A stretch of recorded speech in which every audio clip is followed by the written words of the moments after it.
Hello mga kaibigan, maligayang pagdating sa aking channel.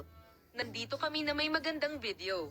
Ang hindi magandang pangyayari na naganap sa kasal ni na Enjan Akurek at Tuba Buyak Ustan ay labis na nagpalungkot sa mundo ng magazine at mga tagahanga ni Enjan Akurek. Ang insidenteng ito, na nangyari sa masayang araw ng mag-asawa, ay nagdulot ng kontrobersya sa mahabang panahon. Pinasaya ni Tuba Buyak Ustan at Enjan Akurek ang kanilang mga tagahanga sa pamamagitan ng pagpapasya sa wakas na magpakasal pagkatapos ng mahabang relasyon. Gayunpaman, isang hindi inaasahang pangyayari sa kanilang kasal ang sumalubong sa lahat ng kanilang kaligayahan. Ang pagtatalo na sumiklab sa pagitan ng ina ni Tuba Buyak Ustan at ng ina ni Enjan Akurek, na kabilang sa mga pamilyang dumalo sa kasal, ay nagdulot ng pagkalito sa lahat ng mga imbitasyon. Di umano, ang ina ni Enjan ang nagpasimula ng pagtatalo.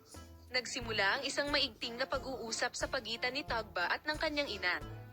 Ang dahilan ng pag-uusap ay hindi alam ng eksakto, ngunit aniya, ayon sa impormasyong nakuha ng kanyang mga mamamahayag, ang nag-trigger ng insidenteng ito ay ang ilang matagal ng hindi pagkakasundo ng dalawang partido. Sinasabi na si Tuba Buyak Ustan ay labis na nabalisa at nalilito tungkol sa hindi magandang pangyayari sa ina ni Enjan Akurek. Ipinaliwanag ng sikat na aktor na ang diskusyon na ito na naganap sa anino ng araw na iyon ay lubos na nakaapekto sa kanya. Sinubukan daw ni Enjan Akurek na palalin ang sitwasyon habang sinusubukang pakalmayan ang mga tagahanga.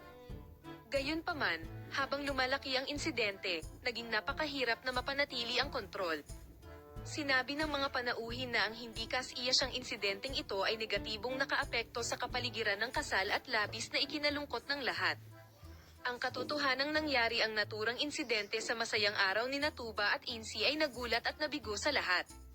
Kasunod ng insidente, parehong malapit na bilog ng mag-asawa at mga kaibigan ay nagpahayag na sila ay labis na nag-aalala tungkol sa sitwasyon at na sila ay gumagawa ng mga pagtatangka upang malutas ang hindi pagkakaunawaan sa pagitan ng mga partido. Gayunpaman, ipinagtataka kung gaano katagal ang mga epekto ng insidente at kung paano ito makakaapekto sa relasyon. Ang insidenteng ito, na nagkaroon ng malaking epekto sa tabloid press, ay naging dahilan upang matanong ang relasyon ng mag-asawa. Gayunpaman, patuloy ang pag-asa na malampasan ni Tugba at Insi ang mahirap na prosesong ito. Salamat sa panonood ng aking video. Paalam, makita ka sa mga bagong video.